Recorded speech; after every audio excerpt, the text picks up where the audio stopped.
ආයුබෝවන්. අද අපි කොළඹ කොටස් වෙළඳපොලේ දවස දිහා බලමු. මතු පිටින් පේන ඉලක්කම් වලට වඩා ඇත්තටම ගොඩක් ගැඹුරු කතාවක් අද දවසේ ගනුදෙනු ඇතුලේ සැඟවිලා තියෙනවා.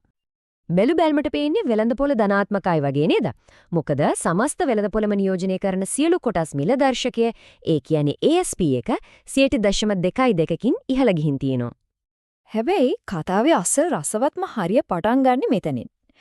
වෙළඳපොලේ තියෙන ලොකුම සහ ස්ථාවරම සමාගම් 20, ඒ කියන්නේ blue chips නියෝජනය කරන S&P SL20 දර්ශකයේ කිසිම වෙනසක් නැතුව බිඳුවෙමයි දවස අවසන් කරලා තියෙන්නේ. ඉතින් මේක තමයි අද දවසේ මිශ්‍ර තත්ත්වය.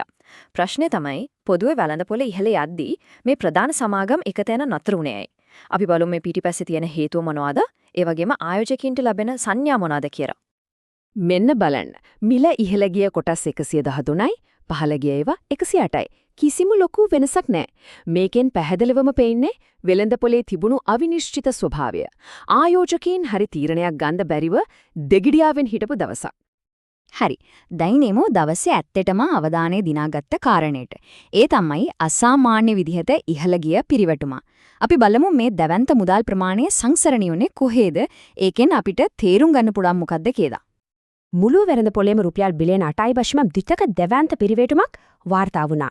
හැබැයි මේ ඉලක්කම විතරක් දැක්කට සම්පූර්ණ කතාව තේරෙන්නේ නැහැ. මේකෙන් තමයි සම්පූර්ණ චිත්‍රය පැහැදිලි වෙන්නේ.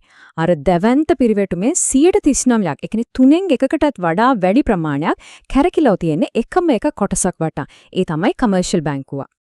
ඉතින් කොමර්ෂල් බැංකුවේ මේ තරම් ලොකු ගනුදෙනුවක් වෙන්න හේතුව තමයි රුපියල් බිලියන 3කටත් අධික ක්‍රොසින් ගනුදෙනුවක් සිද්ධ වීම. සරලවම කිව්වොත් මේක වෙළඳපොලේ ඉන්න ගොඩක් දෙනෙක් එකතු වෙලා කොටස්ගත් එකක් නෙවෙයි. මේක කියන්නේ කලින් සැලසුම් කරලා ලොකු ආයෝජකින් දෙන්නෙක් අතර සිත වුණු දැවැන්ත ගනුදෙනුවකට. මේ වගේ ලොකු ආයෝජනික ගනුදෙනු එක්ක විදේශීය ආයෝජකයින්ගේ හැසිරීම ගැන අවධානයෙන් ඉන්න එක ගොඩක් වැදගත්. බලමු ඕන අද දවසේ වෙළඳපොළ දිහා බැලුවේ කොහොමද කියලා. දත්තවලින් අපිට පැහැදිලිවම පේනවා සැලකිය යුතු අවවාදාත්මක සංඥාව. විදේශීය විකිණීම් ඔවුන්ගේ මිලදී ගැනීම වලට වඩා අතිශයින්ම ඉහළ මට්ටමක තියෙනවා. ඒ කියන්නේ ඔවුන් වෙළඳපොළෙන් මුදල් ඉවටට අරගෙන. ඉතින් මෙතන තියෙන තීරණාත්මකම කාරණය තමයි මේ විකිණීමේ පීඩනය එල්ල වෙලා තියෙන්නේ කාටද කියන එක. බලන්න TJ Lanka, commercial bank, Ceylon tobacco, John Keells මේ ඔක්කොම ප්‍රධාන බ්ලූ චිප් කොටස්. අන්න ඒකයි S&P SL20 දර්ශකයේ එක තැන නතර වෙලා තිබුණේ. විදේශීය ආයෝජකයින්ගේ මේ අවධානාත්මක ස්ථාවරය හරියටම මීට අවුරුද්දකට කලින් වෙළඳපොලේ තිබුණු දැවන්ත බුල් රන් එකත් එක්ක බලද්දී හාත්පසින්ම වෙනස්. ඒකෙන්ම පේනවා වෙළඳපොලේ මනෝගතිය කොච්චර වෙනස් වෙලාද කියලා. විදේශීය විකිණීම් තිබුණා දේශීය ආයෝජකයින් වෙළඳපොලේ සමහර නිශ්චිත අංශ දිහා උනන්දුවෙන් බලලා තියෙනවා. අපි බලමු ඒ කොතනද කියලා. ගනුදෙනු වැඩිපුරම වෙලා තියෙන්නේ ප්‍රාග්ධන භාණ්ඩ, විවිධාංගීකරණය වූ මූල්‍ය සහ රක්ෂණ කියන අංශවල. මේකෙන් අපිට දේශීය ආයෝජකින්ගේ අවධානය යොමු වෙලා තියෙන පැත්ත ගැන හොඳ ඉඟියක් ලැබෙනවා. මේ හැමදේම අපිව ගෙන එන්නේ වැදගත්ම කොටසට.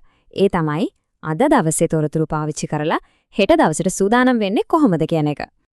ඉතින් අද දවසේ මේ මිශ්‍ර සංඥාත් එක්ක ඊළඟට එන වෙළඳපොළ දවසේදී අපි අවධානයෙන් බලන් ඉන්න ඕන ප්‍රධාන කාරණා මොනවද? හෙට දවස දිහා බලද්දී ප්‍රධාන කරුණු 4ක් ගැන අවධානයෙන් ඉන්න. 1. බ්ලූ චිප් කොටස් වලින් විදේශීය ආයෝජකයින් දිගටම ඉවත් වෙයිද? 2. අද දවසේ දැක්ක ඉහළ පිරිවැටුම වෙළඳපොලේ අනිත් කොටස් වලටත් පැතිරෙයිද? 3. දේශීය ආයෝජකයින්ගේ උනන්දුව දිගටම පවතීද? සහ 4 වෙනියට ASP සහ S&P SL20 දර්ශක දෙක අතර මේ පරතරය අඩු වැඩි වෙන්නේ කොහොමද කියලා. ඒ වගේම මතක තියාගන්න මේ විග්‍රහය අරමුණ වෙළඳපොළ ගැන අවබෝධයක් ගොඩනගා ගන්න උදව් කරන එක විතරයි. මේක කිසිසේත්ම ආයෝජන උපදෙසක් නෙවෙයි. මොකද දවස අවසානයේදී අපිට වෙළඳපොලේ දිශාව ගැන අනාවකී කියන බැරි වුණත් එහි හැසිරීම තේරුම් ගන්න පුළුවන්. අන්න ඒක තමයි වැදගත්ම දේ. ඉතින් ආයෝජකෙක් විදියට වෙළඳපොළ හැසිරීම ගැන තවත් ගැඹුරින් ඉගෙන ගන්න මේ වගේ දෛනික විග්‍රහයන් මග නොහැර බලන්න අපව ෆලෝ කරන්න.